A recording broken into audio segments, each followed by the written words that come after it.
From Clyde Golden, I'm Tim Yaden, and this is Input Doc. It's the podcast where we explore what marketers need and what agencies provide. Hi, everybody. This is Tim. Today, I'm chatting with Kenna Smith and Kerry Franz of Wildforth Creative. They're a packaging and branding design agency here in Seattle. Kenna is the co-founder and business director, and Kerry is co-founder and creative director. To me, this is really interesting because I've caught them right around their one-year anniversary of opening their firm. And I'm curious to hear how your first year went. But before we get going, is there anything I missed out in terms of who you are and what you do that people should know? No, I think you covered it. I think you covered it well. Cool. Mm-hmm. So this is slightly different from the other interviews that I've done in which there's two people that I'm chatting with. And we'll try not to talk over each other. Yeah, we'll figure it out as we go. So tell me about your first year, and I'm curious. Do you feel like what? How do you feel? How are you? It's been a year. It's funny that you mentioned that because just the other day it was almost caught us by surprise. Like, I think we're coming up on our year anniversary, and we should really celebrate that. But it's gone so fast, and there's been so many twists and turns and ups and downs that we almost missed our own anniversary. Mm-hmm. I mean, it's been every kind of emotion you can imagine. Being completely freaked out many times, second guessing ourselves many times, being excited, being winners getting projects that we were trying for, losing some projects. I mean, everything. It was just a roller coaster. And of course, with this COVID situation, that's definitely completely different than anyone's ever dealt with before. And I think that puts things in perspective for everybody. And so we really grew a lot throughout this whole process. But we're just so excited. We're excited now. We feel really re-energized and ready to go. We do. I feel like, everyone during this time has had a shift in perspective and time for introspection. And during launching a business and going out on our own, and that's an interesting story that it'll be fun to share. But everything has been a little surprising. And so we've really had to just take everything in stride and not be afraid of taking risks. And I think I'm really proud of us. I feel proud. I feel excited for the future. And I think right now you've caught us at a great moment where we're feeling really good about things. Mm-hmm. How long ago was a really bad moment? Like a week? I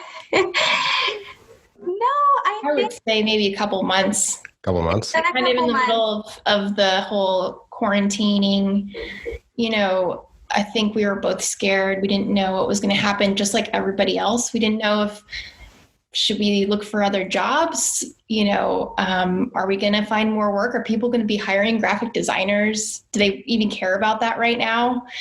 Is anyone ever going to start a company again? One of our main target markets is the restaurant industry. That's been our biggest clients have been restaurants. So a lot of uncertainty there where, we already had discussed diversifying, but that kind of solidified that thought. And, but there were some definite low moments where I was thinking, oh my gosh, we've just put all this work in and everything's coming crashing down. Mm-hmm. It felt unfair.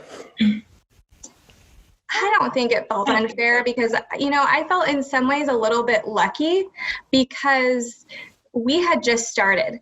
Yes, there's been blood, sweat, and tears, but oh my goodness, my heart just broke for some people who've been in business for 20 years and they're losing everything. Mm-hmm. So in terms of that, I felt like, gosh, we're actually some of the lucky ones because we don't have inventory. We don't have staff. We have contractors, but we don't have other people's lives at stake. So I felt a little bit of relief for actually the point in time that we were at. We were going to be okay no matter what. Yeah. Plus, I think everybody is going through the same thing. So, and I think also it gave us each time to spend in looking at our lives in different ways. Kenna spent time with her son that she wouldn't have had the chance to do before. And I spent time doing things around the house and with my puppy, which is not the same as a son, but it was still really enjoyable. So, I think that was, you kind of have to look at the good and the bad. Mm-hmm. I'd love to hear how you went from an employee to a business owner. Yeah, that's a good one. And, I think a lot of entrepreneurial stories always have an interesting beginning, and it's the same as ours, just being that Kerry and I met working at an agency together, and I was a studio manager and she was a creative director. And it's funny because, Tim, when I looked up your agency, we worked in the same building. So I thought you looked familiar, but... Which building was this? In the Northwest Work Lofts. Oh, currently, right now? We don't work there now, but that's where we originally agency was for about a year. Interesting. Mm-hmm. Interesting. Because you're now down, I looked at your address and you're down like at First and Cherry at that. Yeah. I'm not sure what the name of that's a fantastic building. When I started off as a copywriter, I worked with an agency called Egg that was like up on the 3rd or 4th floor. And I remember thinking, this is a creative agency. This is amazing. Mm-hmm. Yes, that building is gorgeous. It's the Pioneer building, and we totally nerded out on the history behind that building. It's gorgeous. So we're in the novel co-working space down there. But the agency, we actually started downtown at that agency right near the Pike Place Market. And we ended up moving to Lower Queen Anne. And then, so we worked together there for about 3 years. And that agency was a packaging and branding agency. And at a certain point, they decided that they really needed to focus on packaging. And Kerry and I had been running the studio with multiple designers and lots of projects. And they came to us and said, we're going to close. And if you'd like to take your portfolio and the clients, you're welcome to it. So that was as a packaging company. Yes. Kind of what their roots were. And they wanted to expand to branding and design. And then they just decided to go back to their roots. So that's exactly. And they had really the base of the company was in Houston. And so this was sort of a little offshoot up here. And we got to do a lot of great work together. And that's where we kind of discovered our partnership and our ability to run a team and our ability to strategize. And I think during that time, we were kind of autonomous for a lot of it, especially the last year or two. And so we had sort of started to discover who we wanted to be. There wasn't a lot of oversight. And so we started to change the direction of the company to our vision. And I would have to say that kind of birthed it during those times of thinking, what would really work? What would be really great? What clients do we enjoy working with? And so in August, I believe it was August, Kerry, correct me if I'm wrong, but they told us about wanting to close the branding studio and asking us this question. And it's really funny because I think it was, we had maybe at one point said, what if we did something on our own? I think it was like a month before. We could tell if something felt a little off. Mm-hmm. Well, and I think we were also a little frustrated too, because it wasn't our company and there were lots of things about it that we wanted to drive that we couldn't change. There was nothing we could do about it. And we had coffee one time and we just said, Kerry said, you think we could ever do anything? I said, gosh, I don't know. I mean, sounds great, but it also sounds hard. And how would we do that? But let's just I'll never forget this. At the end of the coffee, we said, well, let's just be open to opportunities. Mm-hmm. We just agreed there was an opportunity. Let's just be open, because we didn't know how to move forward, and really the timing wasn't right. And so it was not maybe a month further when we sat in our boardroom and the owner of the company said, I think we're going to close this. I'm really sorry. You guys have been running this. Would you like to move on? Would you like to do something on your own? And because we'd had that conversation, we sort of looked at each other and said, yeah. Mm-hmm. Not without some questioning and, thinking about it. But I think we both knew that our first reaction was yes. So it's almost like you got to run a beta company on somebody else's dime for a little while and figure out a model that worked and you're comfortable with. I was just going to say that too. We were really lucky because we kind of had like a little bit of a test run. We didn't have to worry too much about the financials at that point, obviously. So we were just able to kind of figure out the rest of it, how we wanted to work with clients, how we wanted to manage a team, how we wanted our process to go with clients as well. So, and then we didn't have to get into that, boring financial business stuff quite yet. So that really did give us like a little bit of a trial run. Kerry, 1 year later, does it remain boring financial stuff? Well, it's scary financial stuff now. It's turned to that. I'm obviously the creative person, not the numbers person. So I don't know if it'll ever be exciting to me, but it's important. We like it when we get paid. Yes. Yeah. Yeah. It's the bow on top. It is. Yeah. It is. When it's your money, it definitely is a little bit more exciting. Tell me about your agency's name, Wildforth. As branders, tell me about the name and tell me about your branding. Well, so Wildforth was actually a name we came up with for another client. So scandalous. Yeah. So we came with it. It was kind of a wild card. It was at the end. We had 4 names for this client. I felt like we needed something else, something kind of Pacific Northwest that was kind of like feeling active. That was the idea. It was a restaurant, actually. Yes. So Heirloom is the name they came up with. Which is the name they selected. Yes. Or they selected, yes. So we had Wildforth as the last one and we liked it, but we kind of knew they wouldn't pick it, but we just wanted, sometimes you just don't know what people are going for. And sometimes it's nice to also have one that can be thrown out. Yeah, so, one that they're probably not going to like because you have 4 others they will, and it helps them make decisions. Right. So after the presentation, we would kind of chuckle about the name Wildforth. We thought it was funny. We came up with, one of our employees would say, "Welcome to Wildforth." And it was just kind of this inside joke that we thought the name was kind of funny. We thought it was cool too, but we thought it was kind of funny. And so even though we had this autonomy at the agency we were working for, there was still this, we wish that we could have more of a voice. And so and then most of the company was in Houston and we were kind of by ourselves in Seattle. So it was sometimes we were doing really big things, really important things, and that felt out of our comfort zone. And like, maybe we didn't have strong leadership.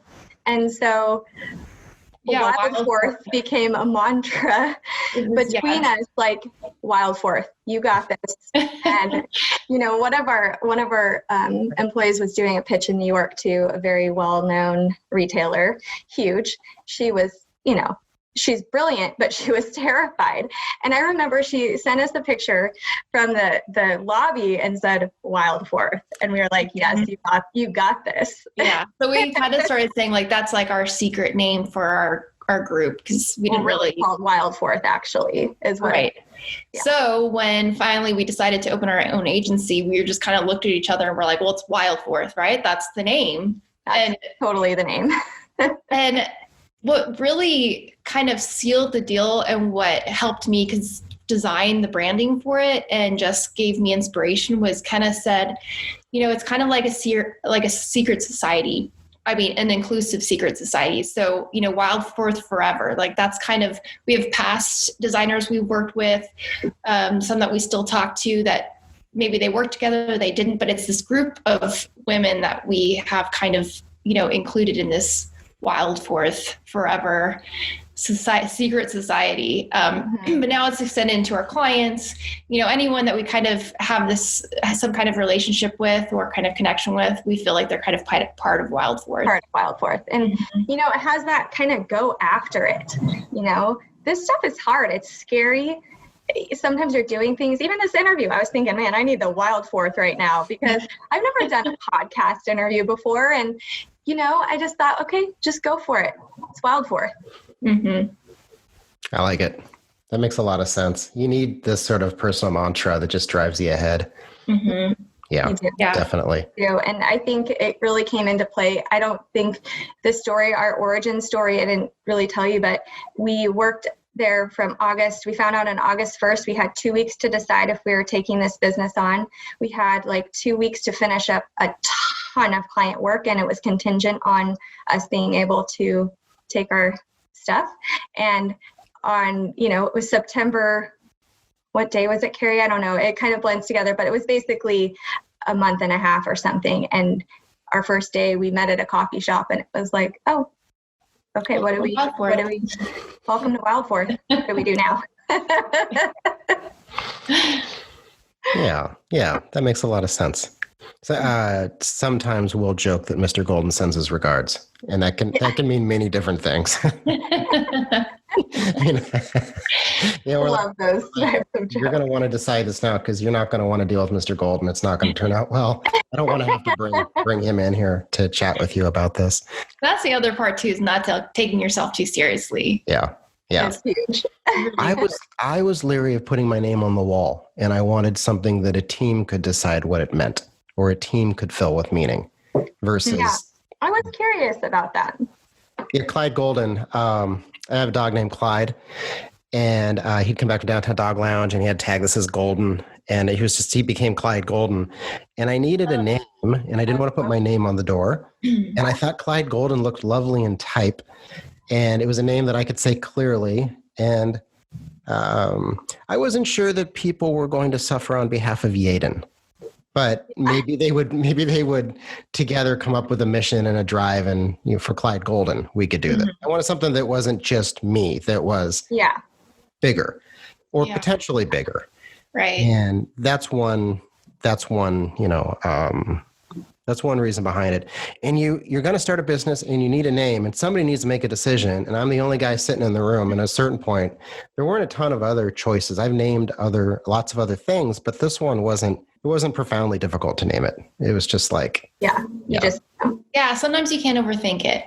Mm-hmm. No, and it felt right. And it made me chuckle a little bit. I think that's the ticket. You got to find something that kind of makes you chuckle. Are you guys 50-50 partners, or did you split it differently? And who's in charge? So we have a 50-50 partnership, and there was really no question around that. And we had really good advice from other small business owners about how to go about starting a company. We asked a lot of questions. There's another marketing agency that's owned by two women. And so we had grabbed a beer and said, what did you guys do first? What's the most important thing? And one of them was just kind of setting up the partnership, the contract between the two of us. And so, but really it was always just 50-50. Could you tell me a little bit about the process of setting up the partnership? And did you get an attorney, or did you use something that you found on the internet, or did the people that you chatted with share a contract with you that you versioned? They shared their attorney with us, which was a really wonderful referral. And they were great to work with. And they basically set up our client contract, our vendor contract, and then the contract between the two of us. And it was a really nice process. She was really wonderful to work with, and she kind of created something. They're pretty standard, but they're customized to what we'd like. And it was pretty simple. But had we not had a referral, I think it would have been more challenging. Yeah, we wanted to make sure to set it up right away, because even though we love each other now, you never know what could happen down the road. We just wanted to be careful. Yeah. And as far as who is in charge, what's really awesome, because I've worked at lots of agencies before where, there's two creative partners and you kind of step on each other's toes sometimes. I've seen it happen many times.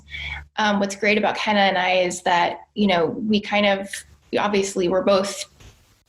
we're very collaborative, and we won't do anything if the other person isn't excited about it or agrees with it.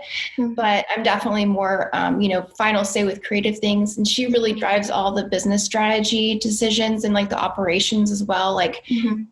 She really wanted to find the perfect project management system. So, she worked at it and she said, this is the one I think is the best. And, that's what we went for. So I think we don't step on each other's toes because we kind of wear, our own hats in a way. which is the perfect project management system, by the way. What is it? I discovered there is not one, but I found a pretty good one. It took a lot of research, and it was so funny. I got to this Medium article. It was an account manager. She said she was really I thought at the end of this, she has created the perfect one. And at the end of the article, she said there is no perfect one. And what was important to me as being in account management and project management for most of my career, it was understanding that the financials needed to connect to the project. They really needed to tie. And actually, there's not that many that do a great job of that. So we ended up with Maven Link, which connects to QuickBooks. It connects the profitability and the time management and the time tracking and the project management all together in one system. And I'm still learning it, but I think it has really awesome potential to be able to work really well. And it's an online base. So when we have contract workers, they log in and everything is in a centralized place for them to access, which was really important to both of us. That's really interesting. Yeah, having a good relationship with contractors and onboarding them quickly and having them understand how to work within the system.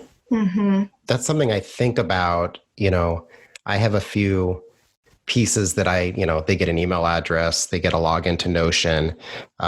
We use the Google Small Business. I have the Clyde Drive is what it's called. And so they get access to the Clyde Drive. And, but the idea of time tracking and mapping that directly to a project burn and a scope is a missing link on my side. And I end up doing that in like a Google Sheet on a monthly basis. Yeah. It's so time consuming. When I was managing a team of 5 designers and we had something that tracked time, we had something that tracked the project timeline, financials were in a whole different place. And I felt like, I never could, if I was owning a company, it would take you hours and hours to really understand what was happening in your company. And that was something that is really important to me, and I think vital to our success. And it can't be hard, it can't be something that I need to understand on a quick basis, really, and be able to run those reports. And I was always frustrated by that in the past. As far as, are you primarily hiring designers or copywriters, developers, researchers, UX designers? Mostly designers. Mm-hmm. We actually have a developer team that we work with in Portland. So we haven't really looked for anyone else. And then copywriters, we just started doing copywriting. We actually enjoy doing the copywriting. But a lot of times the clients will find their own copywriter, but we do look for copywriters. I think finding good copywriters is one of the hardest things. We've tried, and really once we're into a brand, it's almost just better if we do it. And I hesitate to say, because it's something that's a little scary. Copywriting is really hard, but writing is in my background. Kerry's a fantastic writer. And so it's something that we probably will offer a little bit more. But hey, if there's any copywriters out there, hit us up. So some of the best writers I've ever worked with have design backgrounds. Yeah. And you're always looking for somebody who has a respect for the copy side of the house. And it's not just you're going to fill a bucket with some content. When you hire contractors, on average, what skill sets are you hiring? Well, I think they need to be, I think personality is important. Mm-hmm. I think that's, to be able to talk to this person and feel like you have a connection with them. Obviously, they have to be talented. They have to have, I think, some confidence. They have to take direction well. I think also doing a lot of exploration is so important too. And not just, we have worked with a lot of people that are just like, oh, here's the final design and that's it. This is your only option kind of thing. And, that's just, we're really open to people that are humble, don't have egos. That's also really, really important because we try not to have egos, and there's just no room for that at all. Nobody's going to get any work done. It's not very, productive. Right. So I think the collaboration is really important. We also like that they have a really good vision and kind of voice, and they can direct us because we're still learning. We want to be able to learn from them as well. Mm-hmm. I think something else that's really, really important is someone that holds themselves to high standards. And you can kind of, we hired quite a few people at our last agency, and now going through, meeting with people, seeing their resumes. It's really that they themselves hold themselves to very high standards. And I think that's important. So I have a background as a copywriter. I started off as a newspaper reporter who wanted to pay his rent on time. So I became a copywriter, and I really enjoyed it. It's super fun. And then over time, I got a chance to manage people and become a creative director. And so for me, the weak part the part I needed to get better at was art direction and understanding the correct terminology so I can be precise in the things that, feedback that I want to give. And it's interesting, a comment that you made of you learn quite a bit from your contractors. And I found early on, I hired a lot of contractors who had so much experience. And in turn, I just felt like I went to school. Like I was hiring people. Clients were paying my contractors for me to learn from the contractors. And I still feel that way. The last year and a half, I've been building up a team, and the team often has less experience. And you're looking for people who are bright and smart and optimistic in their game, and they're flexible, and we all share a vision, and we grow from there. I still learn a lot from them, but the contractors are the ones that'll bring someone in who's a motion designer, and I'm like, oh, we can sell this. Yeah. There's some really, really talented people. Well, and there's definitely things for my age that I did not learn as in school, like they're teaching the kids these days, So like motion graphics and like animation and just coding and all that. I mean, it's something that, we kind of had to learn later on. Not that I've even learned to do motion graphics, but that's what's so great about, hiring young people that know these. For me, I had a background a bit as a script writer, and I could at least sketch out a storyboard of what I was looking for. This is what I was envisioning happening in the story. And then, go. Let's take a look. And put it into play. It's funny that you were a reporter. I was a journalism major. That was my degree. And I think it's a love of storytelling that kind of can lead you in this direction. There's a lot of overlap, I'm sure you've discovered as well. I found that the skill set of going out and asking questions has been extremely useful in getting to know clients and figuring out how to, how to ingrain myself into their business and learn everything. Yeah, absolutely. Yep. For me, my experience with branding was it'd take a lot of effort to land a client. We would do branding or we would do some naming. And then at the end, the client would go away. And I would think that was a lot of work to win the heart of this client. I did this gig and it looks lovely and they have this lovely system. How did you guys beat that? Or have you beat that? Or is this something that you struggle with, the acquisition cost and how long you have a client? Well, I think there's a couple things. We actually are not focusing as much on packaging. So it is one of our focuses, but our primary focus is building brand identities and really the brand strategy. That piece is our primary, but we have found a lot of success in once we have created the brand in creating long-term relationships and extending that out. I think it's something we'd like to do more of even in packaging, because we kind of have a lot of roots in that. That's what our last agency did. We have a little bit more understanding than maybe some other people do of how to execute branding on packaging and a little bit of the nitty gritty of the packaging knowledge that can be so tough. It can get complicated. And so that knowledge definitely gives us a step up when it comes to manufacturing and production and print quality and all of that. But I think people kind of keep coming back to us. Hey, could you do our website? Hey, oh, we have packaging now.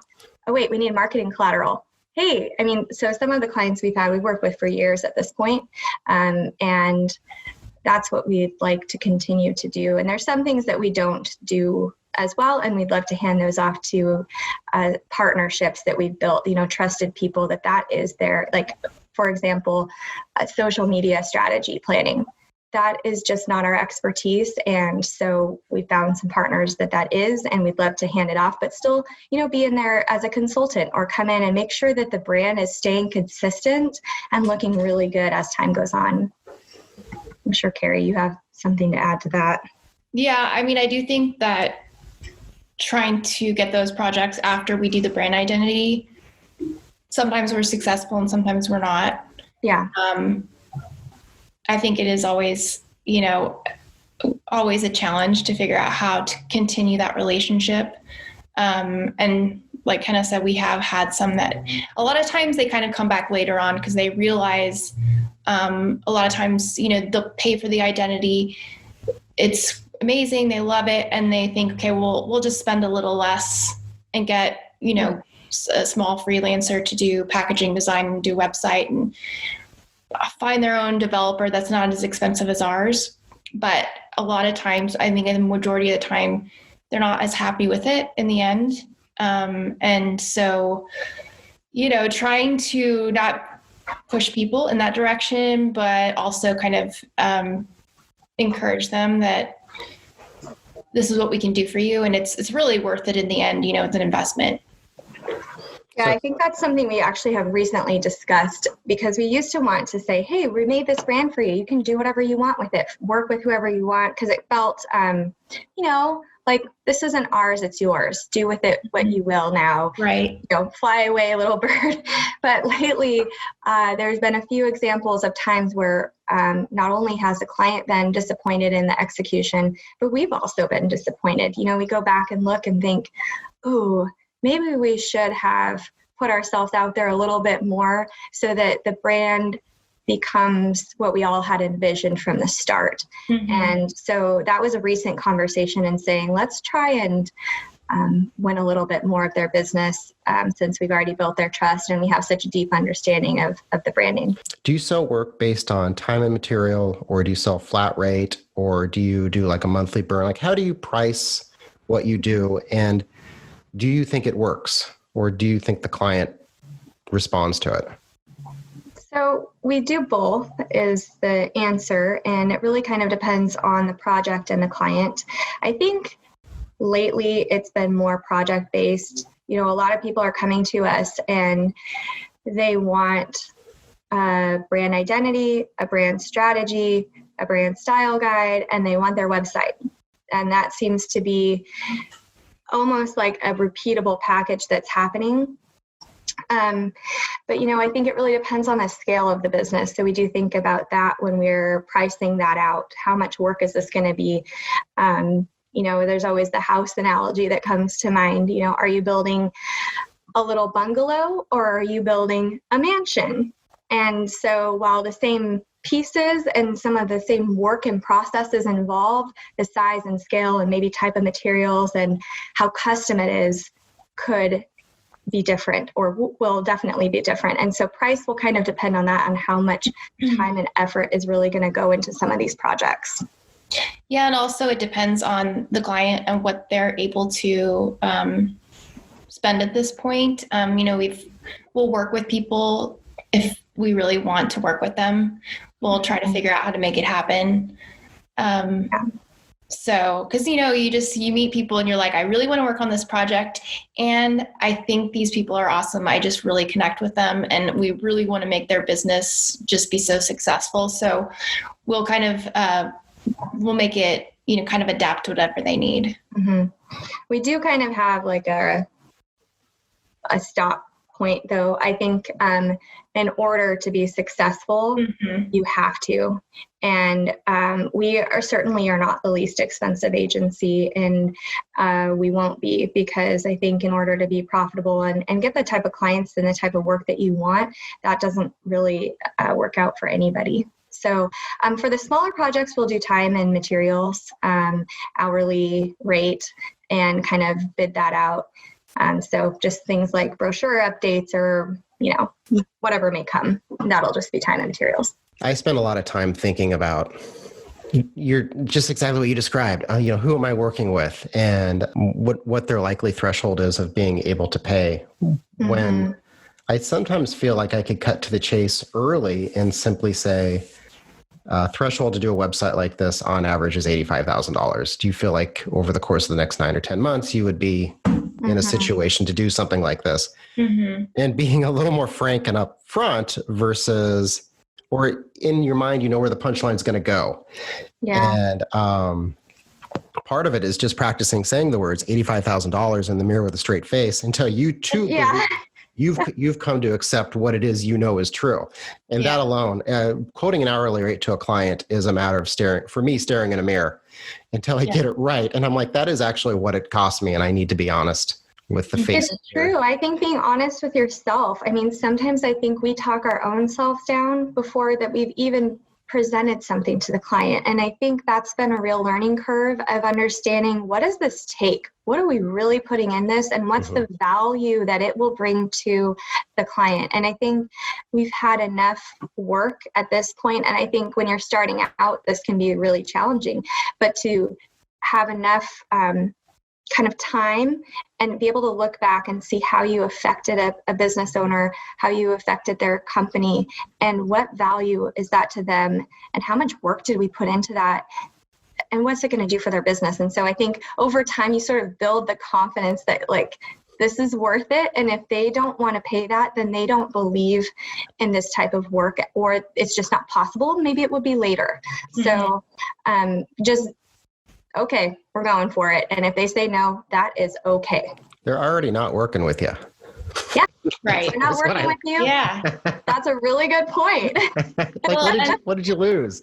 And the challenge too is that a lot of people don't realize how much work goes into a logo, for instance. Of course, we don't just create logos, but the whole branding, the whole identity, they're thinking of it just as a logo, and they don't realize what goes into it. And so, then you have websites like 99 Design, where, that whole platform is, you don't have that in any other industry. It's really pretty crazy how these designers are throwing work out, basically maybe getting paid, maybe not. And people are getting logos for what is it?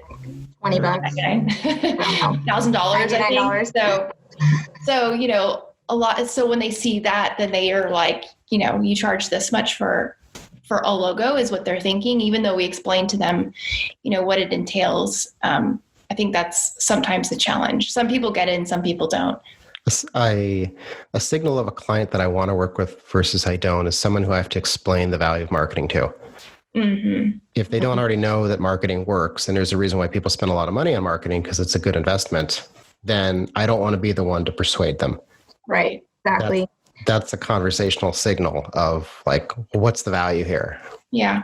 I think marketing kind of has a leg up on branding a little bit at this point in the business world for some, just because marketing has been around a little bit longer, and branding as its own kind of industry and agency, I think, is a little behind that. And it gets mixed up with marketing and public relations, and especially new entrepreneurs, sort of advertising, they sort of have everything kind of like jumbled into one mix. And so we do spend, because we work with a lot of people who are at the start of their business, and even people who've been in business a long time, there's a little bit of education that has to go into it. And I think we're okay with that. That's kind of what we do. But so at 1 year, you're here, it's the two of you. Is the team going to grow over time, or what is the goal? What does the vision look like to you? I definitely think we'll grow, not too quickly. And I don't think we ever want to be very big. We want to stay boutique. I think we just want to have a small team of people that love design, love strategy, love, making other people's businesses, their visions come to life, that have fun working together and enjoy being together and are really passionate about what they do. One thing that Kenna mentioned was being a role model to women entrepreneurs or women designers or women marketers. Is that part of a mission or a goal for you? Yeah, I mean, I think that's a big part of our goal. We work with a lot of women who, even as an entrepreneur who hasn't had a conversation with someone about their vision and really help them get to the end result and really listened. I've had some stories from other business owners in the past, just, when I was a manager, when I was working with other people, they didn't feel heard. They felt steamrolled. They felt like someone just presented this brand to me. I don't know what it is. It made me cry. Just being thoughtful, respectful, good listeners, treating people as you would want to be treated. Just those kind of simple things that get lost in business. We say the business of branding is personal, because it is. This is people's passion projects. It's helping them build a life that they want. It's so much more than just a paycheck. And I feel like it is to us, and it is to a lot of people. So just being that type of role model to younger women coming up in business and in design, and then also in our relationships with our clients and how we treat them and how we help them move things forward. But I think for us right now, it is just actually being who we are in the world and making that, connection with others.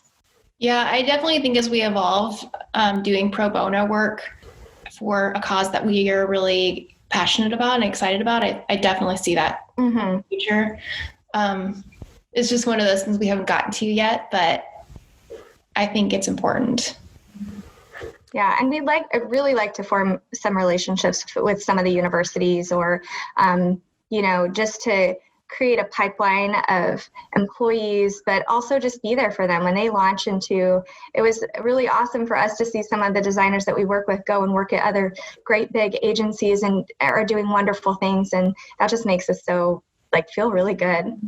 Okay, so we're in an interesting economy right now, and there may be some people who have been laid off or have just found themselves with more options in life. And you're a year in. Do you have any advice for people thinking about starting an agency and, what to expect, or reasons why they may not, and they might just go get a job? I think all of that's very personal. I think I've heard starting a business in a bad economy is good. That's hearsay, but so there's that, but I think it's a really personal decision whether or not you just get a job. I think you need a certain personality type to take this on. It's been a stretch for us in growing to kind of be comfortable with the uncomfortable. It's not a comfortable thing, starting a business. And so if that's something that's really important to you, I might not recommend it. Yeah, I also think it's kind of like anything else in life, any kind of big life choice that you make, getting married, having kids. I feel like you have this desire for something and it scares you, but if that desire doesn't go away, then you should go for it. Yeah. And I think starting a business is kind of like that. I have some friends that I've worked with, and, it's comfortable to have a job and be employed somewhere. But if you have that feeling like, man, I need to do it, I think now's the time. Yeah. Mm-hmm. And you just can't be scared, and don't worry about what anybody else says, and just go for it. Yeah, I think that's really important is, going with your gut. That's what we tell our clients, and that's what we tell ourselves is at the end of the day, it's nice to hear what people have to say. Sometimes it can kind of be useful, but you've got to trust your gut and be firm in that. Yeah. I also think asking questions, tons of questions, don't be afraid to look stupid about things. Ask any question and ask as many people as you can and get their opinion about things, because there's a million different ways to do things. And then you kind of figure out what your right path is, and just get help and support. The thing is about starting an agency is there's been lots of agencies before us. And so it's not like we're inventing a new thing. thing that someone's never seen. So asking for help, asking for advice is a good thing. Is there any last thing that you wanted to mention that you haven't had a chance to talk about? I'd love to hear. Well, I think one of the things we've talked a little bit about, but is our real focus on women entrepreneurs, and that not only creating a team of women and designers and standing out as a business that has a woman creative director. There's actually not that many. And how important that is to us, and how important it is to be supporting these businesses, branding them. We always say making them legit. Not thrown together. And that was something that we really wanted to put out in the world. And that's a little bit scary to say this is where we want to live and what we want to do, but it really is. And so I think it's important to say that. And it's not that we won't work with businesses that obviously we have a lot of guy clients and we love working with them too, but a lot of times they're actually creating a brand that's targeted to women. And so we felt like this unique voice and perspective from a strategy perspective and a design perspective is really important and a big part of our mission. We do a lot of work with why statements and why you exist as a business and why are you doing this and why should people care? And our why statement is because women change the world. Well, congratulations on 1 year, and it was lovely to chat with you. It's very interesting. So nice to meet you. Yeah, we'll have to, at another anniversary, maybe 2 or 3, check back in and see how things are going. And, see where the agency's at. I think our hair will be much grayer. Yeah, maybe. We could have some gray hairs at that point. Not in 2 years, Kerry. How about like 15? That's right. Okay. Yeah, I have profoundly less hair than I did 4 years ago, and it is seriously chalked up to agency ownership. Yeah. It's a tough gig, but someone has to do it, right? Yes, somebody has to go bald for the people. So, okay, guys, it's a pleasure to meet you. Yeah, you too. All right, have a great day. Thank you. You too. Take care. Input Doc is produced by Megan O'Neill, edited by Lily Chu. The music you're listening to is an original creation by our very own Brian Leahy. We'd also like to thank our project manager, Scott Greger, who does all the work at the agency while we make this podcast. I'm your host, Tim Yaden. Have a great day.